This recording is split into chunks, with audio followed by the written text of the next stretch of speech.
What's up, bullish friends? Hope you guys are doing well out there today. And I want to get into the topic of Fednow again. Now, I talked about Fednow probably about 3-4 weeks ago now. And if you're not familiar with Fednow, it basically is going to be a digital payment system that is run and managed by the Federal Reserve in the United States. Now, at this time, it's going to be like an interbank kind of thing where it's not going to be a worldwide push, but it's going to be a U.S. push. And there are other countries that have similar things to this already going. And a lot of people believe this is going to lead us to the CBDC, which is the central bank digital currency. And again, I talked about that in my previous video. I'll link to that in the description below if you want to check that out.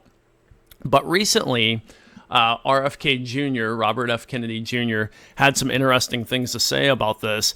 And I want to talk about that. And then also, Ron DeSantis had some things to say about that as well. Now, before I continue here, just know that everything I'm talking about, this isn't a political video. Who you vote for in politics or don't vote for, that's your, that's basically what you're going to do. You do what you do, I'm going to do what I do. But I want to talk about where I stand with crypto and some of the things that I think that we need to get away from in the crypto community. And it's just some things I see, some of the writing on the wall. So I want to get into what RFK Jr. said, and then we'll talk more about that. But I wanted to start by saying this isn't political, but I'm going to give you my stance on this anyway. So RFK Jr. recently put out a tweet. This was last week. I'll link to this in the description as well, so you can go see the source. But he came out and said, the Fed just announced it will introduce its Fednow central bank digital currency, CBDC, in July. CBDCs grease the slippery slope to the financial slavery and political tyranny. While cash transactions are anonymous, a CBDC will allow the government to surveil all of your private financial affairs. The central bank will have the power to enforce dollar limits on our transactions, restricting where you can spend money, where you can send money, where you can spend it, and when money expires. A CBDC tied to a digital ID and social credit score will allow the government to freeze your assets or limit your spending to approved vendors if you fail to comply with arbitrary diktats. An example, vaccine, I won't say that word on here, but you guys will be able to read that on the screen.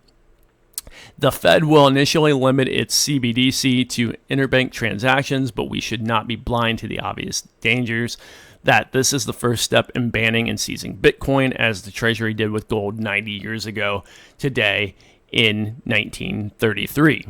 Watch as governments, which never let a good crisis go to waste, use, I won't say that word here either, but and the banking crisis to usher in a new wave of CBDCs as a safe haven from germ-laden paper currencies as a protection against bank runs. Now, there are a couple words there I had to kind of bleep out. You guys can read it on the screen. Also, I'll link you to it.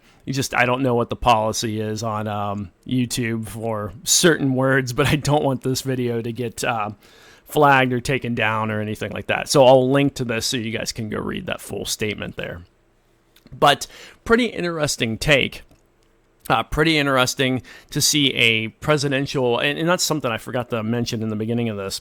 RFK Jr. is challenging Joe Biden for the Democratic presidency for this next go-around in 2024. So I forgot to mention that, and that's why this is kind of an important statement.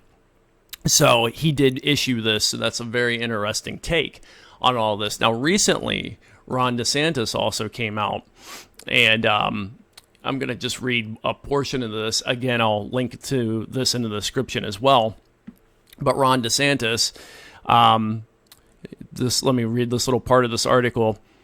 Ron DeSantis expected to challenge former President Donald Trump for the Republican nomination for president in 2024, claims CBDCs can enable surveillance by the federal government, threatening individual privacy and economic freedom. His draft would prohibit acceptance of an American CBDC under Florida's UCC and enact other limits against foreign countries, CBDCs. So DeSantis is coming out and saying as well that there are dangers in CBDC. So putting out policy that's going to prohibit that, at least in his state, in the state of Florida, for now. So now that's just a proposal that's not going into effect. But it's interesting to see people start talking about this even more. And here's what my ultimate hope is for this. Now, regardless who you support, if you're in the U.S., who you support for president, who you don't support, or whatever, I think we're to a point where we need to look at who we're voting for. And if you're in crypto, quit voting for people who are putting out or proposing policies that are anti-crypto. That just basically cuts our own throats. But look for people who are talking about things that we can do that are pro-crypto to keep our freedoms within crypto. So that's where my stance is on this stuff right now. And one of the big hopes that I have for this is that these guys go out and they talk about this on the campaign trail. I should say guys and girls. So whoever, I mean, if there are females out there that are running for president as well, I want people to be talking about this stuff. We need to be, we need to understand as folks that are in crypto that any measure that is anti-crypto, that pushes policies that can basically strip away the decentralized aspects of crypto, are ultimately bad for us. You know, we've seen a lot of stuff recently where they've talked about killing staking off. You know, I mentioned that a couple months ago when Brian Armstrong from the CEO of Coinbase talked about how there were a lot of anti-staking regulations being pushed and a lot of anti-staking things that went on. Of course, I talked about Uphold not too long ago as well, how they stopped allowing staking in the U.S. because some things were coming down the pipeline. So, you know, I think it's important that we have these conversations. I think it's important that we kind of know what's going on. And I haven't seen a lot of people talk about this in crypto as much as you would think would be going on for how big of an issue potential CBDCs are going to be in the near future. There's something like 114 countries right now that are pushing their own form of a CBDC. And all of that can tie together for basically a centralized push in the crypto. And I ultimately think that is not good. I think that's bad. I think it's going to lead us down as RFK said, a slippery slope that can take away our freedoms. And so that's my stance on this. Again, you know, this isn't political. I'm not telling you who to vote for, but I am telling you we need to look at policies that are pro-crypto if you're in the crypto community. And if you're watching my video, you probably are doing some stuff with crypto because that's all I basically talk about. So anyway, guys, that's all I've got for this video. I just wanted to get that information out there. Again, all links will be in the description below. What are your thoughts on Fednow? Do you think it's going to be good? Do you think it's going to be bad? Or are you just indifferent? You don't think it really matters ultimately? Let me know your thoughts below.